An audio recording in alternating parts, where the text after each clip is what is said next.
So we've just arrived at the Airbnb and I'm gonna do a check on the bike, see how it fared through the whole travel. Moment of truth.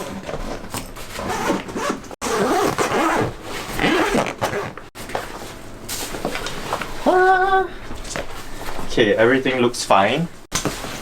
So after I ended the last video, I decided to wrap it up even further because I realized I haven't added my bike pump, and also I had a lot of spare bubble wrap left. Also, my luggage was only 15 kg during then. I have 25, so I decided to put in more stuff. And in the end, the total weight, including my shoes, which I have here, and the bike plus the handlebar bags, came up to 20 kg.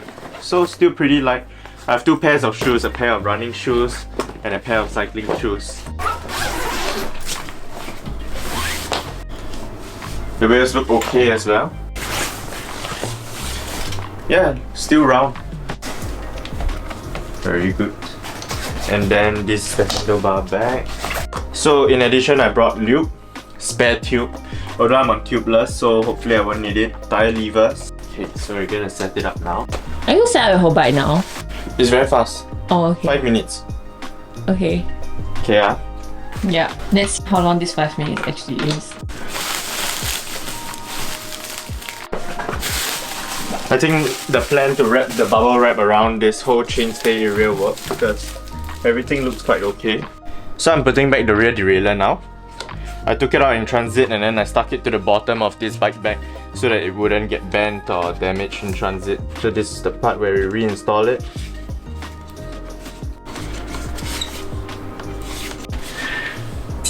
Before the flight, I also removed the rotors, so now I'm putting them back. The rotors, I didn't put them in the bike bag, I put them in the luggage, and they were in a Ziploc bag because I didn't want to contaminate them. But for this cassette too, I put it in the frame bag, which was here, because I can't carry it on. Apparently it's going to be classified as a weapon.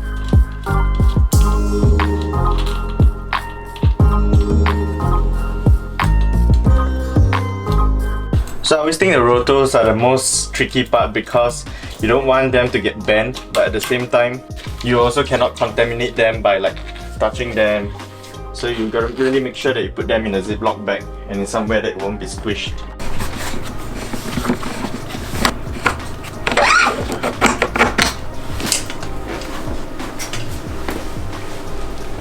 So before you put the rear wheel on, just make sure it's on the biggest. Okay.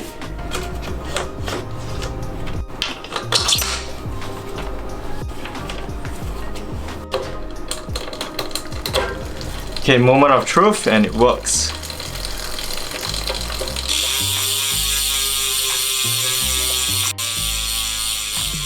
No brake rust. Very good.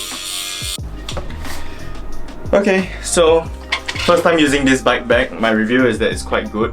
I have clearly very shabbily packed the bike inside with random pieces of bubble wrap and just stuffed my clothing and shoes in, as well as the bike pump. But I think that the bike has made it here in one piece, and I don't see any damage from setting up the bike at all, so it's a pass from me. But definitely the whole setup took more than 5 minutes. I think that one is more user dependent. I can't blame the bike bag for that. Okay, now we're gonna go get some coffee.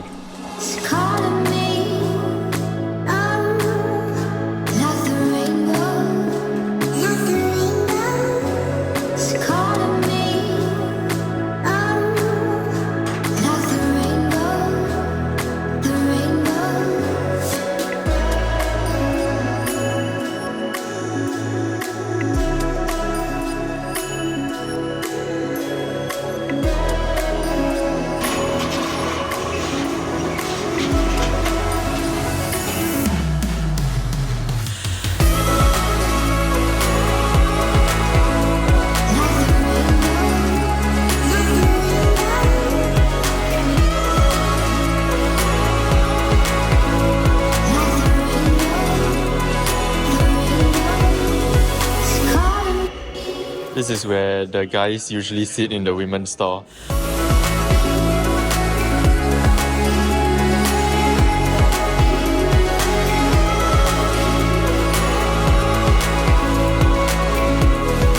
So we just went to Velodrome where I decided to get a pair of gloves and she's putting it to the test now because I think that the weather in the mornings may be a bit cold and I don't want to regret up in the mountains.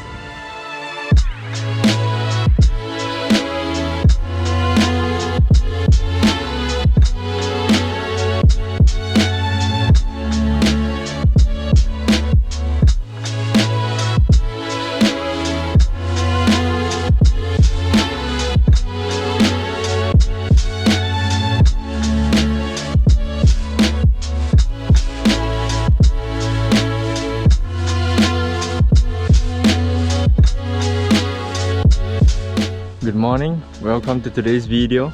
I'm now in Barcelona and this is my first ride. I've climbed up for about 10 minutes and take a look at this view.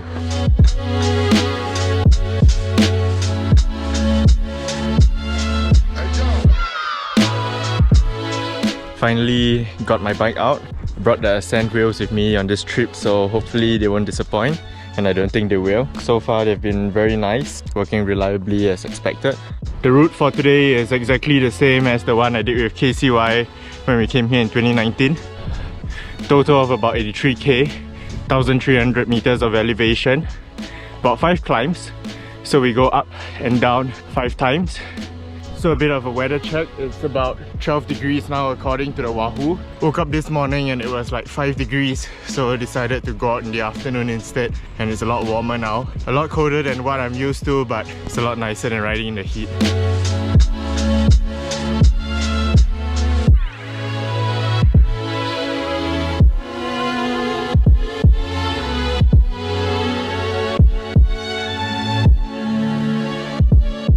The climbing this time definitely feels a lot easier than 3 years ago. I guess that's a good thing. It means that all the training that I've put in over the last few years has definitely helped. The only thing that probably hasn't improved is my descending skills. I guess it's easy to train fitness on Zwift, but you can't train descending unless you really go into the mountains and practice it going down.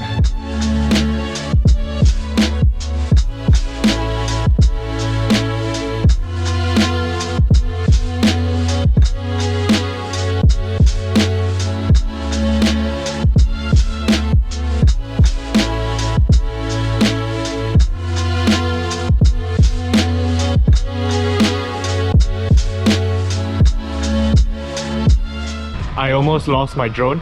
Turns out it follows me very well when climbing, but follows terribly when descending.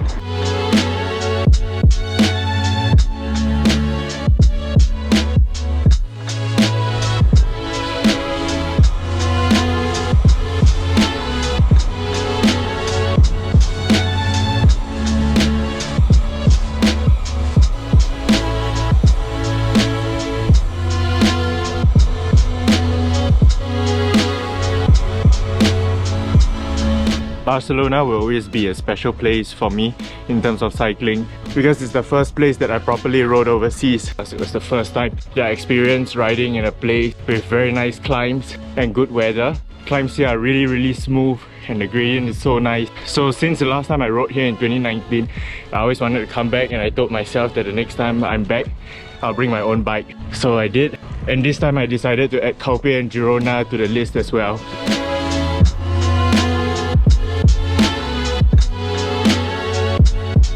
Last climb of the day.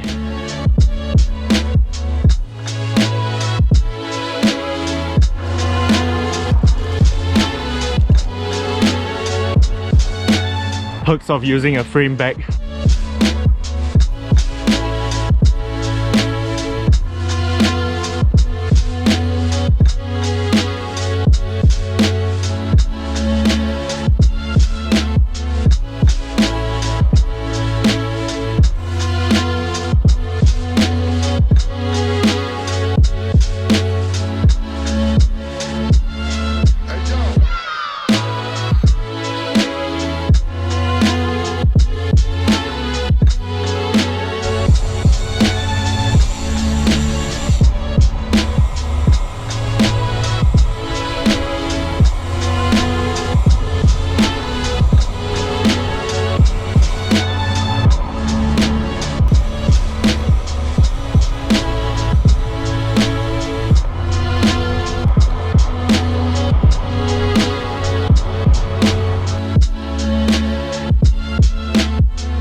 back in the apartment now. Time to refuel. So I've got bread, Parma ham, oil, olives, potato chips. Also, I realized just now that during the ride I didn't have the Spanish maps downloaded into the Wahoo, so the whole time I was just blindly riding on it with just lines and following lines without context. Uploading the ride now and looking at the stats. 3 hours, pretty good, 72 Ks and about 1300 meters of elevation. Not bad. Pretty good ride. So catch you in the next video.